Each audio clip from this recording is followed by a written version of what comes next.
Olá pessoal, boa noite.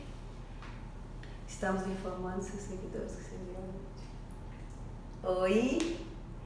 Oi, tudo bem? Rafael já está chegando. Nós vamos dar aqui uns minutinhos para o pessoal ir chegando. Tudo bem, Aninha? Oi. Eu gostaria de chamar o nome de todo mundo, mas não tem como, né? Mas sintam-se todos bem acolhidos, bem-vindos para mais esse bate-papo, que está sendo muito bom. É muito bom a gente ter esse tempinho para conversar um pouco. E o fato de eu vir aqui conversar com vocês me faz estudar mais, né? Isso também é muito bom. Oi, vamos chegando todo mundo. E aí, pessoal, só um minutinho que a gente já começa, tá? Oi, Juliana. Muito bem-vindos todos, boa noite. Aqui, eu gostaria de começar pedindo desculpas pela semana passada, porque eu tive um problema com o meu Instagram e eu não consegui responder as caixinhas de pergunta. Eu ainda vou respondê-las, tá? Eu não consegui resolver o problema, mas a gente vai resolver. A minha equipe já está olhando e eu vou responder todas as perguntas que ficaram pendentes da semana passada. Hoje também, à medida que eu vou falando, vocês podem perguntar. A minha equipe está anotando aí e a gente vai fazer a caixinha de pergunta também no final. As perguntas durante aqui a live eu vou respondendo. Se ficar alguma pendente eu respondo depois. Tudo bem? Então tá bom. Vamos lá. Hoje o nosso assunto é sobre os anticoncepcionais. O que são esses anticoncepcionais, né? Os anticoncepcionais são medicamentos que foram criados na época de 60, 1960, mais ou menos, com a intenção da mulher usar esses medicamentos para não engravidar. Eles são feitos de hormônio e a gente tem anticoncepcionais que tem dois tipos de hormônio, que são os estrógenos e progestágenos, e temos anticoncepcionais que tem só um tipo de hormônio, que são só os progestágenos. E eles servem primeiramente para a mulher ter uma atividade sexual com menor chance de engravidar, se a intenção dela for não engravidar. Só que o anticoncepcional não tem uma eficácia de 100% para não engravidar. Então hoje a maioria dos anticoncepcionais que existem no mercado tem uma eficácia em torno de 97%, 96%, dependendo da formulação, 98%. E o que significa isso? Cada 100 mulheres que usam os medicamentos contraceptivos hormonais por ano, calculados por ano, usados corretamente, da maneira que é determinado pela bula, seguindo as recomendações direitinho, de cada 100 que usam por ano, 3 vão engravidar, porque é uma taxa de falha natural, né? O método prevê esse tipo de falha. Existem anticoncepcionais de várias formulações. A gente tem os comprimidos, que são os mais divulgados, os mais conhecidos. Temos os hormônios também na forma de injeção, que são injeções mensais. Temos um que é injeção trimestral, a mulher toma uma injeção a cada 3 meses. Tem também ele na forma de adesivo, que cola na pele. Tem na forma de um anel, que é colocado dentro da vagina. Esse hormônio é liberado na vagina. A mucosa vaginal absorve, ele cai na corrente sanguínea e faz o mesmo efeito que os outros medicamentos. E tem ele na forma de implante subcutâneo, uma cápsula que é introduzida embaixo da pele e que tem um período de duração. Ele elimina, libera aquele hormônio, uma dose diária e tem um período de duração. A gente tem também um DIU que tem hormônio nele, que ele tem a dose de hormônio que o DIU medicado com o progestágeno libera na corrente sanguínea em torno de 20% da dose diária. Ele acaba fazendo o efeito também dos medicamentos sistêmicos. Como que esse medicamento age? Como é que ele vai fazer? Então a mulher faz uso da medicação segundo a orientação da bula, cada medicamento tem a sua orientação, com a intenção de impedir a ovulação. O mecanismo de ação principal, quando foi descoberto os anticoncepcionais, era impedir a ovulação. Mas para impedir a ovulação, precisa de uma dose muito alta de hormônio. Então, quando eles foram criados, eram doses muito altas com efeitos colaterais que eram insuportáveis. As mulheres tinham muitas náuseas, muito vômito, não conseguiam fazer uso do medicamento e outros riscos que eu vou falar daqui a pouquinho. Aí eles foram diminuindo a dose da medicação para que a mulher tolerasse o medicamento, para que ela conseguisse tomar e não vomitar. para que ela deixe, né, usasse conforme a orientação da bula, para ele fazer o efeito que era previsto. Com essa redução da dose, até as doses dos anticoncepcionais que a gente tem atualmente, a ovulação não é bloqueada totalmente, né? Tem vários trabalhos que mostram que 40% dos ciclos das mulheres que tomam medicamento hormonal para não engravidar, os ciclos são ovulatórios. Então, né, por isso que o método tem essa taxa de falha, porque ele não é anovulatório. Hoje, os medicamentos usados não são anovulatórios. Eles podem impedir a ovulação em 60% das vezes, mas em 40% das vezes a mulher vai ter ovulação. Outro mecanismo de ação que esses medicamentos fazem é agindo na secreção do colo do útero.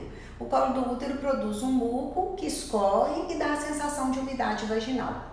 Existem glândulas do colo do útero que produzem um muco mais líquido, mais filante quando ela está no período fértil, e tem glândulas que produzem um muco mais espesso, que escorre menos, que forma tipo um tampão, que são o muco que é produzido na fase em que as mulheres não estão férteis. Com o uso dos anticoncepcionais, existe um aumento da produção desse muco que parece o muco da fase não fértil da mulher. A mulher vai ter uma umidade vaginal menor e, como a dose de hormônio ela é mais ou menos constante, dependendo do medicamento, ela vai ter uma umidade mais constante porque aquele muco vai ficar mais espesso com o objetivo de tentar impedir a passagem dos espermatozoides.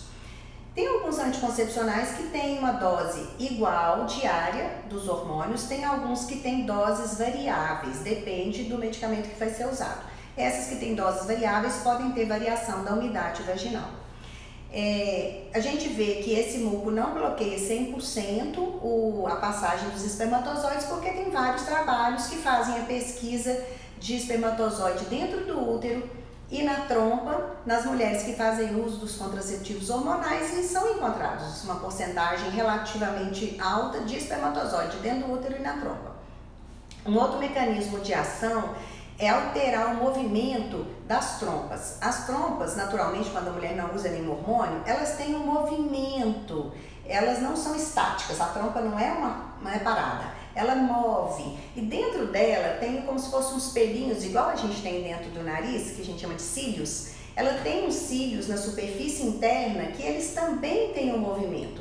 A função desses cílios é levar o espermatozoide até o encontro do óvulo. O óvulo entra na trompa também, esses cílios levam o óvulo até encontrar o espermatozoide. E depois que ocorre a fecundação, o ovinho fecundado ele vai migrar para a cavidade uterina e esses cílios também participam dessa migração, que demora ali em torno de uma semana, 10 dias para que o embriãozinho chegue lá no útero para implantar no endométrio, que é a camada de dentro do útero. Então, os anticoncepcionais, eles mudam esse movimento ciliar da trompa e eles mudam o movimento da própria trompa, da parte muscular da trompa. Existem alguns trabalhos que falam que pode haver um aumento da incidência de gravidez nas trompas. Por quê? Porque quando acontece a fecundação, se o embriãozinho demorar a chegar no útero para implantar, ele vai começar a desenvolver, implanta dentro da trompa e ali ele começa o seu desenvolvimento. E a trompa não comporta uma gravidez. O embrião cresce e ela pode arrebentar.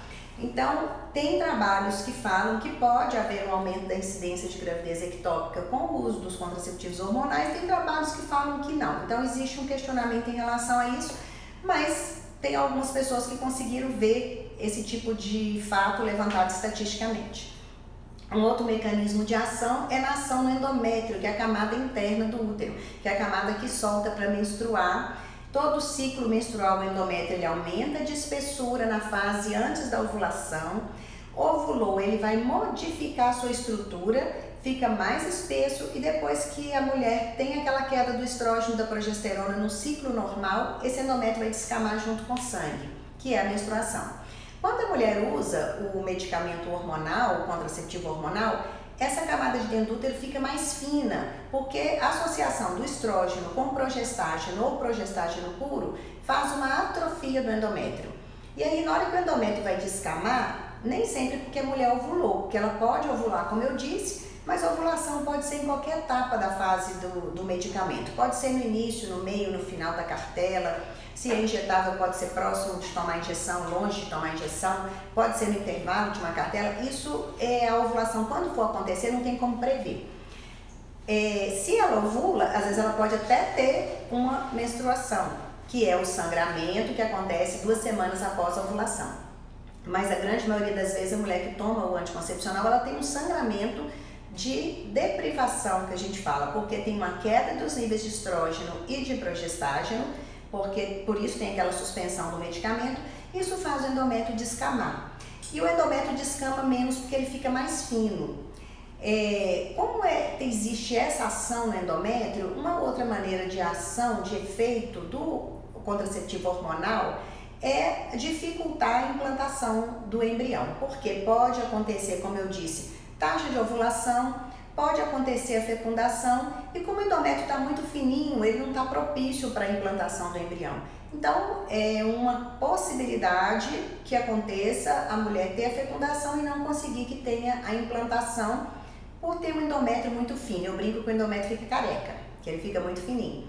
Então, os principais mecanismos de ação dos contraceptivos hormonais, então, recapitulando, dificultar a ovulação, que em 60% das vezes a mulher não ovula, mas em 40% dos ciclos ela ovula. Mudar o muco do colo do útero para tentar impedir a passagem dos espermatozoides. Atrofiar o endométrio para dificultar a implantação do embrião. E modificar a movimentação da trompa e dos cílios que revestem a trompa para tentar impedir o encontro do óvulo com o espermatozoide, mas que em algumas circunstâncias pode acabar interferindo na possibilidade de levar o ovo fecundado, de levar esse embriãozinho para dentro da cavidade uterina para ele se implantar adequadamente. Uma pergunta que acontece muito é como que o anticoncepcional vai interferir na ovulação.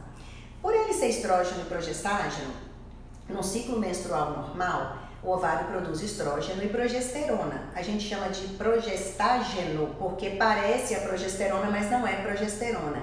A gente chama de estrogênio porque não é o estrógeno propriamente dito. E o estrógeno e a progesterona produzidos pelo ovário, eles vão fazer uma comunicação com a glândula que tem no cérebro, que é a hipófise, que tem a ação do hipotálamo, que é uma área cerebral que está acima da hipófise, e isso cria uma comunicação, um feedback, ora bloqueando, ora estimulando a produção dos hormônios. O anticoncepcional, ele é estrógeno e progestágeno, ou progestágeno puro. Ele vai agir a nível de hipotálamo, hipófise e ovário para poder diminuir o estímulo cerebral sobre o ovário, tentando diminuir realmente diminuir a incidência de ovulações e de fato diminui em 60%, né? Então esse eixo ele sofre uma interferência dos anticoncepcionais, tá? Só comentando com vocês podem fazer perguntas, vamos perguntando, tá? Eu vou dando um tempinho, a hora que eu conseguir ler a pergunta que eu vou ler, o que eu não conseguir a equipe aqui tá anotando, a gente vai responder todo mundo, tá? Se ficar alguma coisa em dúvida aí, vocês vão falar, tá bom? Então, passando agora para os efeitos colaterais. Quais são os efeitos colaterais dos anticoncepcionais? Por eles serem hormônios, eles interferem em vários órgãos do organismo, né? Os hormônios nossos naturais, eles agem em todos os órgãos praticamente que a gente tem. Existe receptor de estrógeno e progestágeno, mas de estrógeno e progesterona em vários órgãos. E esses hormônios vão se ligar nesses receptores. Então tem trabalhos mostrando, por exemplo, que eles vão se ligar aos receptores cerebrais. Como eu disse, eles vão interferir no hipotálamo.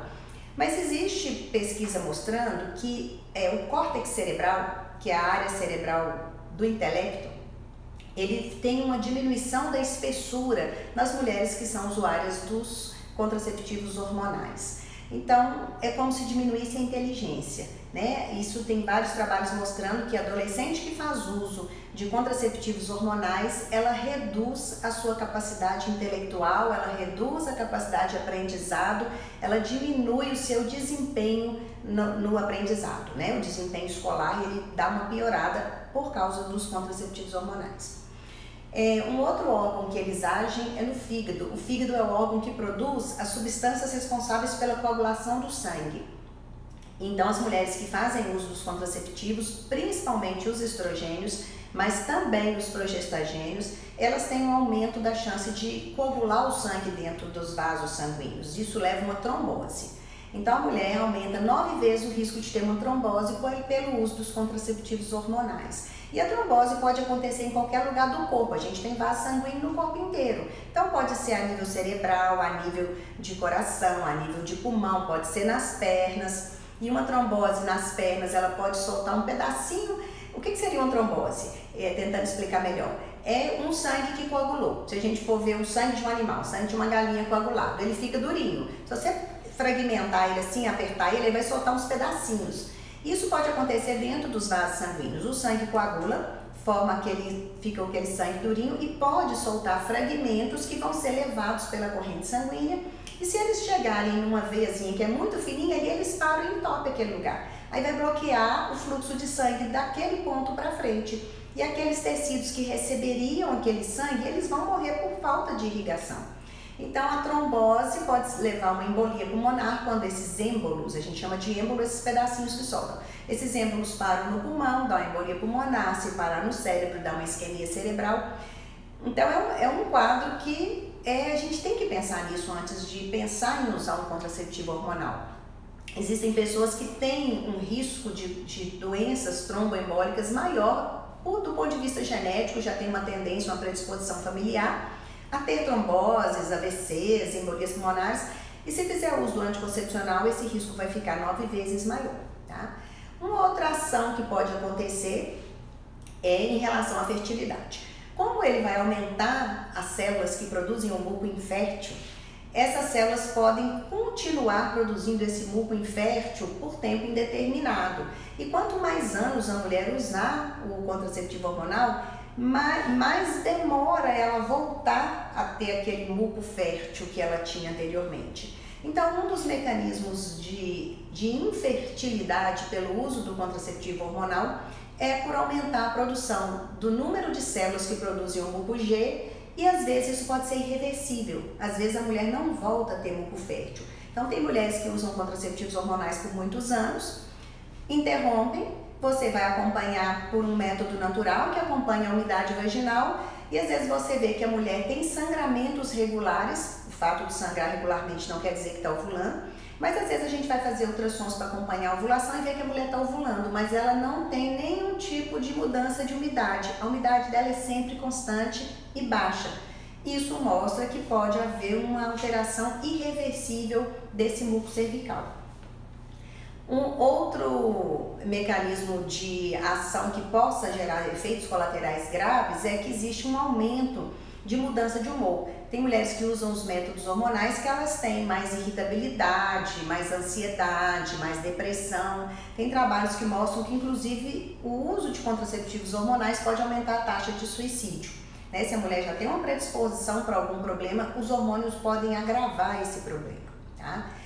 Em relação a peso, a maioria das mulheres tem um aumento de peso, porque os estrógenos e progestágenos eles vão aumentar a síntese de gordura. Então as mulheres vão ter a tendência que elas sejam mais gordinhas, aumenta a retenção de líquido, a mulher fica mais inchada, é como se estivesse constantemente numa TPM, porque o progestágeno, por exemplo, é um dos hormônios que mais dá sintoma na fase pós-ovulatória da mulher, na geração da TPM, e a mulher vai usar essa progestágeno, esse progesterona, o progestágeno aí, continuamente. Então a mulher tem uma mudança de humor importante, apesar de que existem mulheres que usam os contraceptivos hormonais e acham que tá bem, que não tá sentindo nada, que o humor tá bom, o peso não mudou. Tem mulheres que tomam e não sentem nada. Mas o que a gente vê é que quando ela interrompe o uso, é que ela fala, eu estou diferente. Eu não achava que eu não sentia nada, mas na hora que para, ela percebe, olha, engraçado, eu não me achava gorda, mas eu desinchei. Eu não me achava irritada, mas eu estou mais tranquila ainda. A gente vê que tem uma interferência. Uma questão que interfere muito também é na libido. Os hormônios bloqueiam e diminuem a libido feminina. Então é um relato que a gente vê muito frequente, isso já tem muito trabalho mostrando. Quando a mulher para de usar o anticoncepcional, ela tem uma melhora do prazer sexual, ela tem uma melhora do desejo sexual, porque tira esse bloqueio, tá? Só um adendozinho aqui, quando a gente fala de método natural de planejamento familiar, que envolve um período de abstinência quando o casal não quer engravidar, Uma pergunta que vem muito comum é essa: ah, mas aí a gente vai deixar de ter relação no período fértil da mulher? Né? Às vezes, tanto mulheres quanto homens vêm com esse relato. Então é muito ruim, porque justamente na fase que seria melhor é a fase que não pode ter relação. Mas usar o anticoncepcional, o desejo da mulher vai estar ruim todo dia, vai estar pior do que na fase pós-ovulatória ou pré-ovulatória de uma mulher que usa um método natural. Então é interessante a gente questionar isso, né? Será que é tão ruim assim ficar sem o anticoncepcional e ter uma qualidade de vida sexual melhor em todas as fases, né? Ou usar o anticoncepcional e ter uma qualidade de vida sexual ruim sempre, né? Isso é uma coisa que a gente observa. Em relação mais a efeitos colaterais, né? Existem alguns efeitos colaterais que são mais raros, mas que existem, que são tumores, né? O anticoncepcional ele pode predispor ao aparecimento de tumores cerebrais e tumores do fígado. Tanto que a mulher que tem alguma doença no fígado, ela não pode, é contraindicado fazer uso de contraceptivos hormonais. Uma outra coisa que é interessante também, que às vezes a gente esquece no dia a dia, são os quadros de dor de cabeça. A mulher que toma anticoncepcional, ela tem uma incidência maior de dor de cabeça. E quem tem enxaqueca, tem gente que tem aquela enxaqueca hereditária, que tem vários fatores que desencadeiam a crise de dor. É uma enxaqueca que a gente fala que ela tem aura, porque dá uns brilhos nos olhos, ou a pessoa enxerga só metade. Antes da dor começar, a mulher tem alguns sintomas visuais antes da dor começar, como se aquilo estivesse anunciando a chegada da dor. E a dor é uma dor pulsátil, muito intensa. Isso já tem vários trabalhos mostrando que a mulher que tem enxaqueca, ou o homem, quem tem enxaqueca, tem maior chance de ter isquemia cerebral, né? E ter um AVC isquêmico. O uso do contraceptivo hormonal aumenta muito esse risco. Então, é uma contraindicação formal ao uso do contraceptivo hormonal nas mulheres que têm enxaqueca, principalmente a enxaqueca com aura, né? E às vezes a gente se depara com mulheres que têm muita enxaqueca, muita dor de cabeça, mas que estão aí tomando os hormônios, né? É uma coisa que gera muita preocupação. Então vamos ter uma atenção, né? Quando você for pensar em contraceptivo hormonal, pese na balança esses riscos, né? Será que tem tanto benefício? Muita gente pergunta, mas o anticoncepcional não é bom para a pele? Ele tem uma ação direta na pele, que ele diminui a oleosidade e diminui a quantidade de pelo. Mas se a mulher tem muita espinha, se ela tem muito pelo, a pele muito oleosa, o cabelo muito oleoso, será que ela não tem algum problema? Será que não é melhor a gente procurar a causa do problema dela e tratar a causa? O anticoncepcional, na grande maioria das vezes, ele não vai tratar a causa da acne. Ele vai tratar e a pele vai ficar melhor enquanto está em uso da medicação. Na hora que para a medicação, aquilo vai retornar, porque a causa geralmente não é tratada pelo medicamento. Uma outra indicação que a gente vê muito do anticoncepcional é para diminuir a menstruação. Tem mulheres que menstruam muitos dias, né? E aí o anticoncepcional, como eu disse, ele vai atrofiar o endométrio. Na hora que descama menos. Isso não é um efeito imediato, né? Quem tem menstruações exageradas pode perceber uma diminuição do fluxo menstrual com algum tempo de uso, porque vai atrofiando o endométrio pouco a pouco. Mas existem inúmeros outros medicamentos que a gente pode usar com a intenção de diminuir o fluxo menstrual. E se uma mulher menstrua muito também, a gente tem que investigar a causa. Existem inúmeras causas de menstruação exagerada, distúrbios de sangramento por problemas de coagulação, pode ser por uma doença do útero, ou benigna ou maligna, mas que precisa da gente investigar. Mas tem mulheres que sangram muito e a gente realmente não vê uma causa muito bem definida, né? Às vezes a gente acha causa hormonal, às vezes não, às vezes acha alguma doença do útero mesmo, às vezes não. E o ideal é direcionar o tratamento para a causa do problema.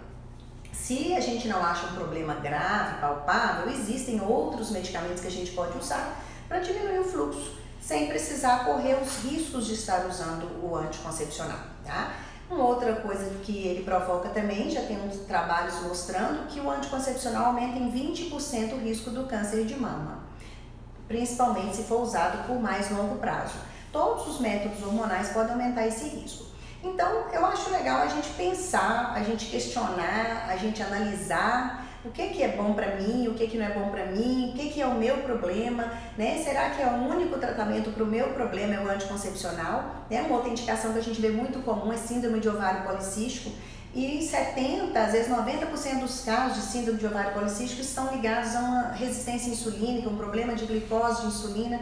E o anticoncepcional, ele aumenta a resistência insulínica, ele pode agravar o problema da mulher. Né? Então vamos pensar isso com mais, vamos questionar mais, não vamos receber essas coisas sem estar interrogando, porque às vezes a gente pode estar fazendo mais mal do que bem. Eu vou dar uma olhadinha aqui nas perguntas para a gente tentar responder algumas. Tem gestrinona via oral?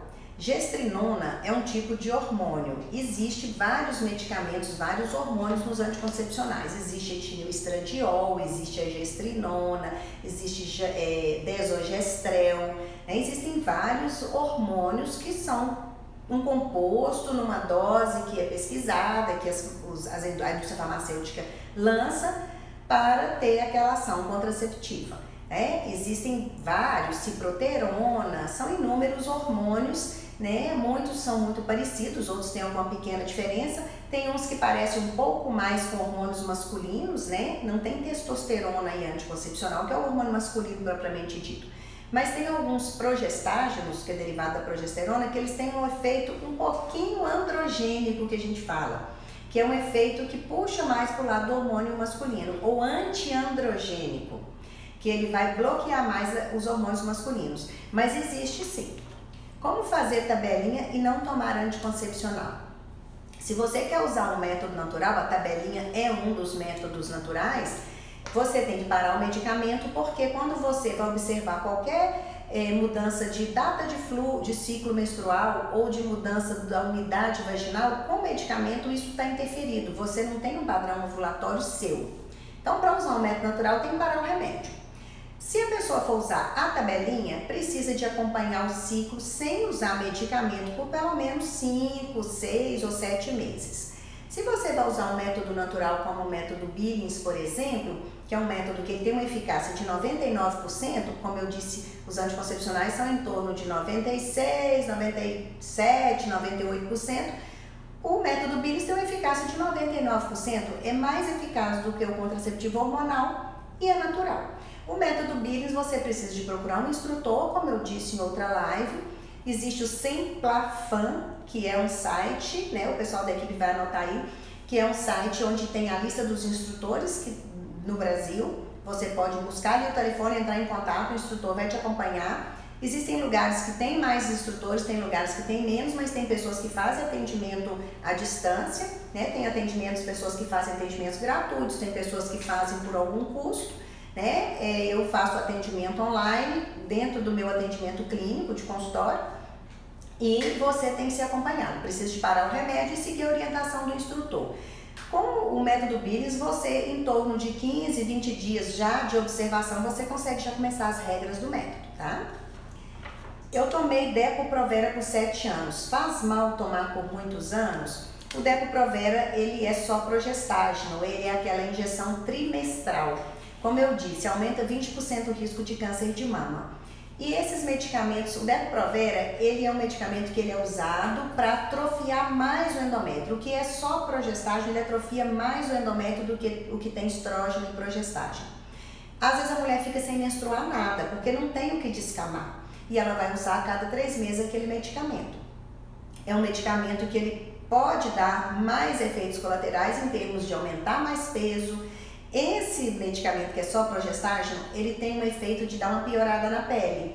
A pele fica mais oleosa, dá um pouquinho mais de acne, porque o estrógeno que tem na pílula combinada, que tem estrógeno e progestágeno, é que às vezes dá uma melhoradinha na pele. Ou dependendo do tipo de progestágeno, quando é a ciproterona, ela melhora um pouquinho a pele. Mas o Depo-Provera, que é acetato de medroxiprogesterona, ela tem uma tendência a piorar a pele. A pessoa fica com a pele mais oleosa, mais espinha, cabelo mais oleoso e ganha bastante peso. É uma taxa muito alta de mudança de humor e depressão, tá? Os anticoncepcionais influenciam nas depressões e ansiedades, que eu acabei de falar, né? Aumenta a taxa de ansiedade e depressão, inclusive aumenta a incidência de suicídio.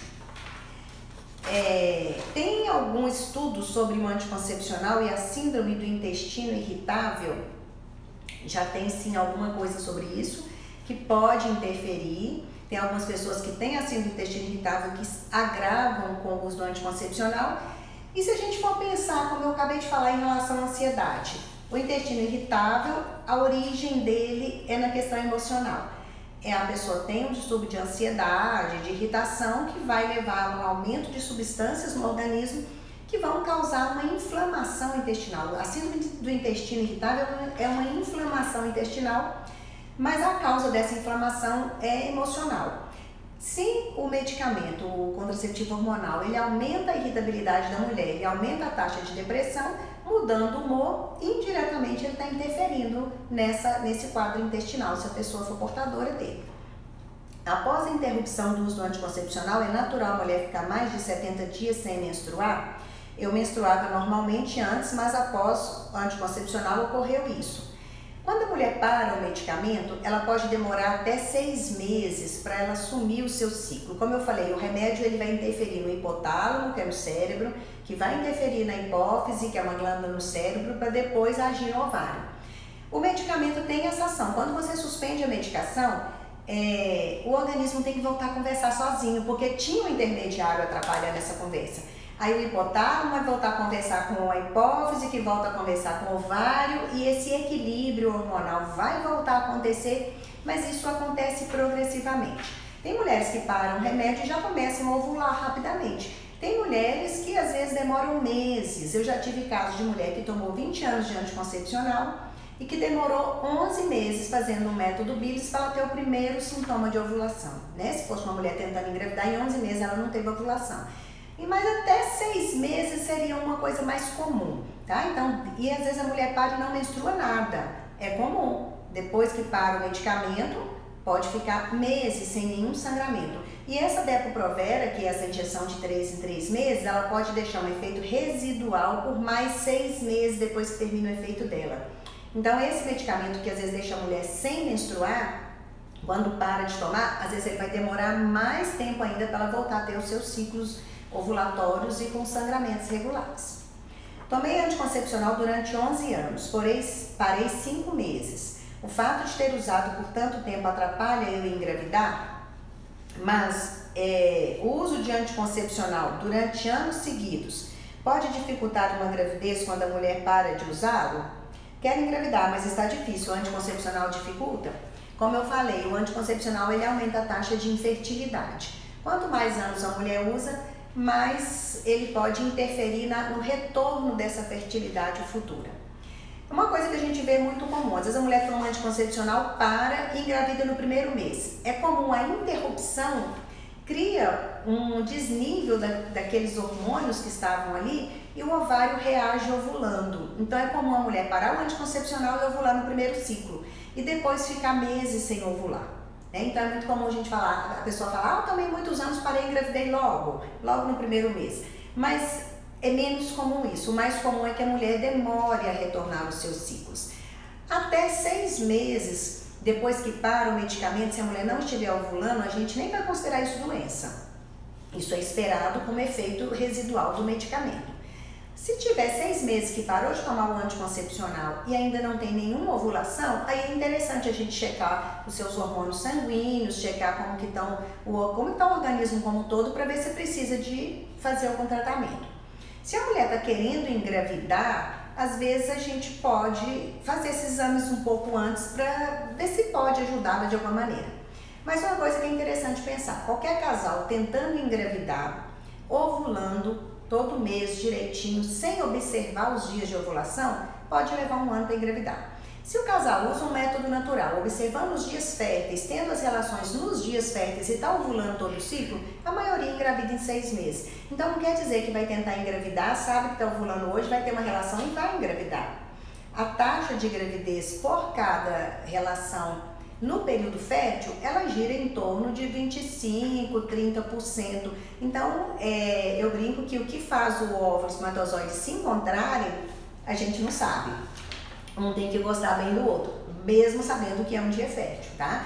E o anticoncepcional, além dele interferir no retorno das ovulações, ele pode mudar o muco cervical que precisa para o espermatozoide subir e chegar na trompa para encontrar com o óvulo. Vamos lá para mais perguntas.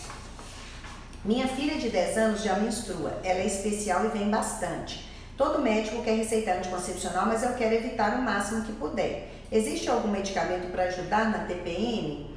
Existe sim. As crianças que são especiais, elas têm que ter uma atenção especial, né? Então você precisa de levá-la no ginecologista. Você fale para o ginecologista que a sua escolha é não usar o anticoncepcional e eles podem receitar outras opções. Existem outras opções para TPM, existem outras opções para diminuir o fluxo menstrual, né? Existem algumas meninas, né, de vez em quando a gente atende, algumas meninas que são especiais e que às vezes respondem bem a alguns medicamentos desde que elas não tenham contraindicações. Aqui a gente não deve ficar citando medicação porque depende muito de cada caso. Tem pessoas que que são meninas especiais que têm problemas cardíacos, que têm problemas pulmonares, que a gente tem que avaliar todos os riscos para ver qual que seria o medicamento mais indicado.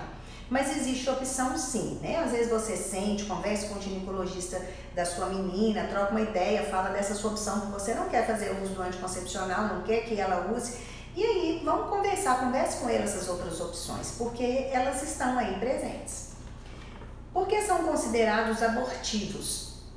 Como eu falei, os anticoncepcionais, eles podem, às vezes, impedir a implantação do ovinho que foi fecundado lá na trompa. A fecundação acontece na trompa, depois, a partir do momento que o óvulo e o espermatozoide fundem o seu núcleo, já começa a multiplicação celular. Aí, aquilo já não chama mais de óvulo nem espermatozoide, chama ovo ou zigoto, que vai ter uma divisão celular, vai formar uma célula, 2, 4, 8, e à medida que essas células vão se multiplicando, esse embriãozinho vai migrando, caminhando pela trompa em direção do útero para implantar. Quando ele chega no útero, já tem uma semana, 10 dias já de fecundação. É uma fase que a gente chama, é uma fase que já existe uma cavidade central, que é o que vai formar futuramente o abdômen. E nesse momento é que acontece a implantação, que é a penetração, né? Quando vai acontecer a implantação, o embriãozinho, o ovinho, o zigoto, ele encosta na parede do endométrio e ali ocorre a produção de enzimas que vão fazendo, eu vou usar um termo assim bem simples, como se fosse uma digestão dessas células para que aconteça a invasão do tecido embrionário para dentro do endométrio e começar a acontecer a troca de sangue e nutriente da mãe com o bebê. E a partir dali é que vai ser formada a placenta, que vai ser formado, vai desenvolver o cordão umbilical e assim por diante.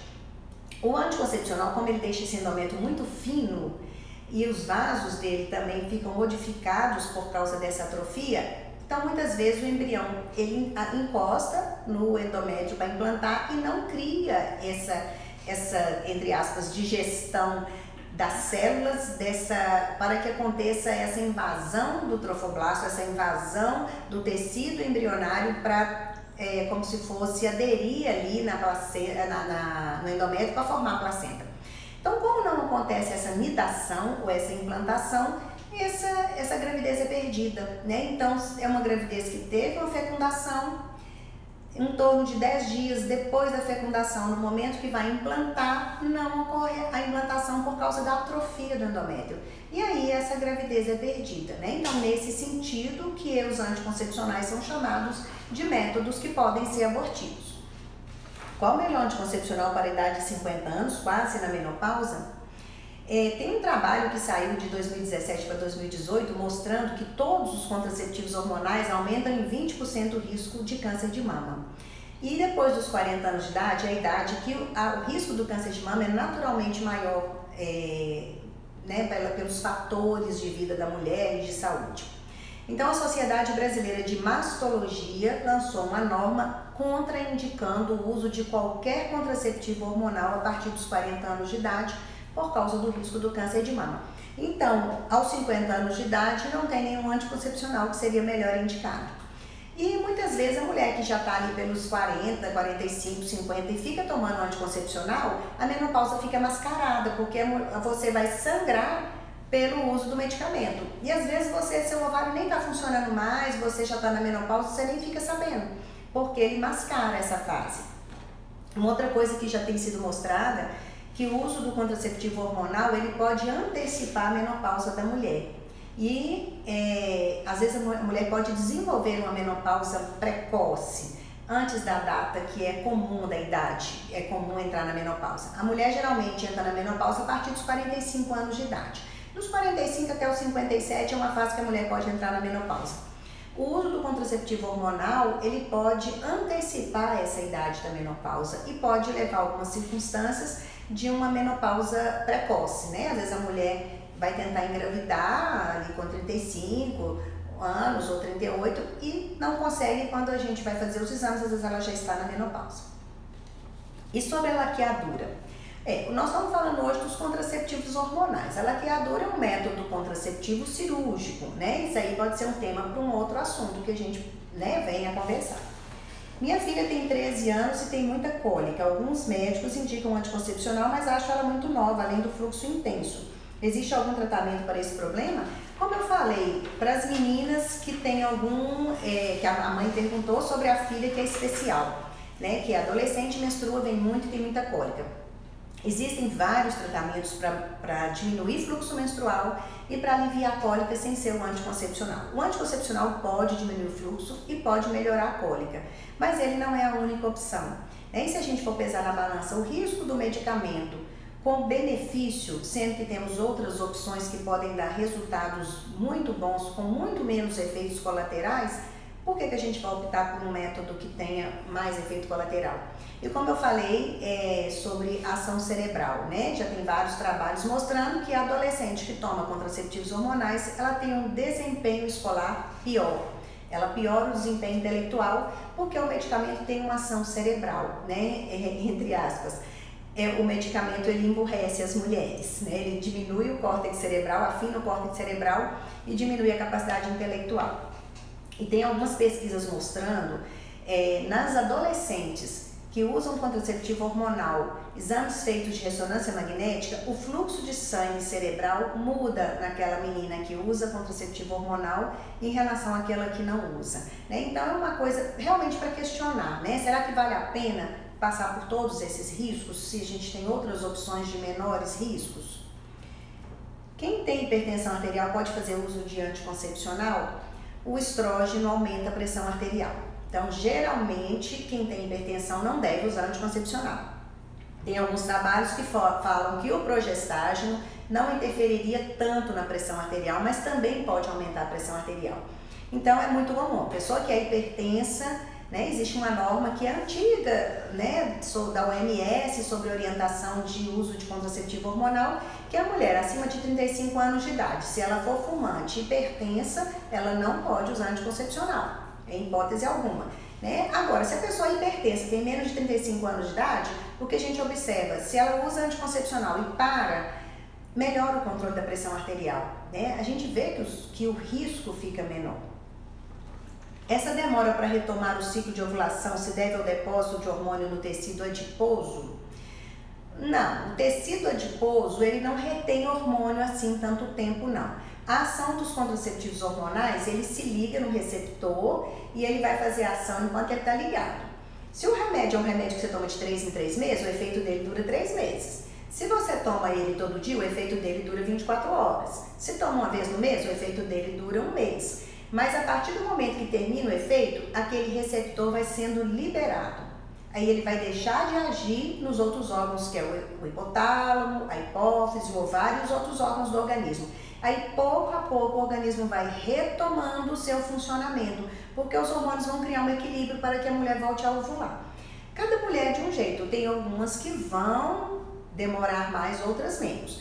Uma coisa que acontece, a mulher que é obesa, ela tem mais dificuldade de ovulação porque o tecido adiposo, ele ajuda a produzir hormônios que não são os hormônios do medicamento, é uma produção endógena da mulher, e aumentando assim o nível dos hormônios masculinos e dificultando a ovulação. Então a mulher que é obesa, ela tem mais dificuldade de ovulação.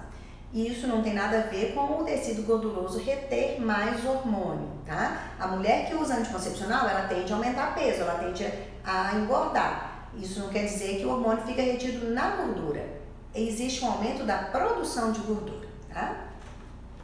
O que você fala sobre o Dilmirena? O Dilmirena, ele tem um progestágeno.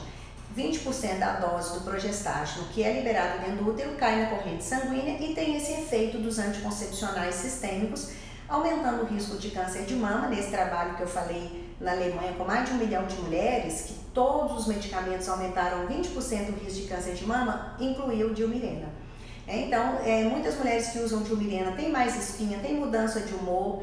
E uma coisa que acontece com os hormônios que são só a base de progestágeno é que a mulher tem muito sangramento de escape, que afina muito o endométrio e os vasos sanguíneos às vezes vão ter mais fragilidade. Então, volta e meia a mulher tem pequenos sangramentos, algumas sangram até muito, outras sangram um pouco, mas é muito comum ter alguns escapes de sangramento sem ritmo, é irregular, com o uso dos medicamentos progestágenos. Quantos dias pode prolongar a cartela e depois dar a pausa? Cada medicamento tem a sua orientação. Se você precisa de uma orientação, leia a bula, dependendo do hormônio que tem o medicamento que você está usando, lá vai estar a orientação do que você precisa de fazer, tá? A gente não pode padronizar porque depende daquilo que você está usando. Como tratar ovários policísticos? Eu vou fazer depois uma live sobre ovário policístico, que ovário policístico é um assunto muito extenso, a gente tem que tratar a causa. O ovário, a imagem no ultrassom de ovário policístico, isso mostra pra gente que aquela mulher não está ovulando regularmente. E a gente vai ter que procurar o porquê ela não está ovulando, qual a causa dessa falta de ovulação e tratar a causa, tá? Então isso aí nós vamos deixar no ar para uma próxima. No MOB, nos dias pré-ápice, após a relação, precisa ficar algum tempo sem se levantar. Então, recapitulando aqui a live do MOB, quando a mulher está usando as regras dos dias alternados, isso é para quem já conhece o MOB, já conhece as regras. Desculpe aqui por quem não conhece o MOB, é o método de ovulação Billings, Eu vou estar dando uma pincelada rapidamente porque a pessoa que perguntou provavelmente é usuária do método e está querendo um esclarecimento. Depois, se vocês quiserem, a gente pode fazer outro dia uma retomada sobre o método de ovulação Billings. Então, a pessoa que usa o método Billings está na fase das noites alternadas, que é o período que ela está depois do período menstrual e antes de entrar no período fértil. Nesse período das noites alternadas, as relações são à noite, a última coisa do dia. A noite termina meia-noite, porque o espermatozoide ele permanece vivo na vagina quando a mulher não está fértil por no máximo 5 horas. Se a mulher for ficar fértil no meio da madrugada, quando a gente está movimentando, fazendo atividade, andando, a tendência do muco fértil é descer. E aí ele vem de encontro ao espermatozoide. O espermatozoide, em contato com o muco fértil, ele pode sobreviver até 5 dias. Então, quando a pessoa usa a regra das noites alternadas, a relação é a última coisa do dia e a mulher deve ficar ali pelo menos 5 horas sem se levantar. Eu brinco que não dá para ter a relação sexual e ir para balada, porque se você for ficar fértil no meio da madrugada, esse muco vai descer e vai encontrar espermatozoide vivo ainda, tá? Vamos ver, tenho endometriose, fiz o vídeo há 5 anos, não tenho nenhuma dor, exames bons, mas não consigo engravidar. O que mais posso fazer? Faço o método de ovulação Billings também, inclusive com um casal que são meus pacientes, tá? Obrigada, A turma de instrutor é muito boa, a gente tem muitos instrutores, tem vários pacientes que são instrutores, Mas a endometriose pode dar infertilidade. Mesmo que você não tenha sintoma nenhum, a infertilidade é um sintoma, então precisa de ser investigado, tá? A gente não vai aprofundar muito porque dá assunto para outra live, mas você precisa ser investigada e ver o que está acontecendo. Só lembrando, 1/3 das causas de infertilidade é só feminina, 1/3 é só masculina e 1/3 é dos dois. A gente tem que investigar o casal. Procure o ginecologista, marque, agende para poder avaliar e a gente ver o que está acontecendo com você. O anticoncepcional pode aumentar a celulite? Tudo que engorda pode aumentar a celulite, Se engorda, pode aumentar. A ingestão de bebida alcoólica pode interferir na ação do anticoncepcional?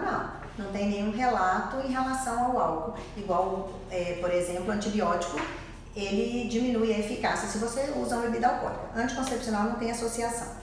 Para quem tem mioma, é indicado o uso de anticoncepcional? Algumas vezes, uma das indicações que a gente vê de anticoncepcional é para diminuir o sangramento exagerado nas mulheres que têm mioma. Porque o mioma pode provocar um volume menstrual grande. E como eu falei com o anticoncepcional, às vezes é indicado para diminuir fluxo, às vezes ele é indicado nesse caso. Mioma simplesmente não é indicação de nada. Se a mulher tem um mioma pequeno e não tem sintoma nenhum, vida que segue. né? Vamos fazer o controle, depois também é mais um assunto para a gente falar, que também a gente entra um pouquinho em detalhes sobre mioma. Mas se a intenção do medicamento é diminuir fluxo, se a pessoa tem a opção por não usar anticoncepcional, existem outras opções para diminuir o fluxo. Essa aqui então é a última pergunta para a gente encerrar. Trabalho noturno interfere também na fertilidade masculina? Isso aqui eu vou deixar no ar para a gente falar numa próxima, porque a fertilidade masculina ela sofre influência de vários fatores, né? O sono é uma delas, que pode interferir por causa das produções hormonais, tá? Então, a gente vai parar por agora. Nós vamos continuar fazendo as nossas lives toda quarta-feira, às 9 da noite, que é a hora que as mães já tomaram conta dos meninos, já deram comida para os maridos, já quem trabalha fora já chegou em casa, já se alimentou, já pode sentar para a gente bater um papinho, tá? E eu vou postar agora em seguida a caixinha de pergunta. Se der algum problema, como na semana passada, eu vou comunicar, mas eu vou, né, a equipe tá olhando, a gente vai dar um jeitinho de responder todas. E vou postar também uma enquetezinha pra gente decidir sobre o próximo tema, tá? Da semana que vem. Eu queria só comunicar que depois de amanhã, nessa próxima sexta, eu tô atendendo em Divinópolis. Ainda dá tempo de você ligar, o telefone tá aí na biografia do Instagram, que ainda você consegue marcar a sua consulta pra gente olhar como você está, tá bom? A cada 15 dias eu tenho ido a Divinópolis às sextas-feiras. E nos outros dias eu tô atendendo aqui em Bom Despacho normalmente. Então, vamos deixar aqui as perguntas. Agradeço a participação de todos, foi muito bom, as perguntas foram muito boas. E na semana que vem a gente vai estar falando de outro tema também muito legal. Boa noite para todos e até mais. Beijo. Tchau.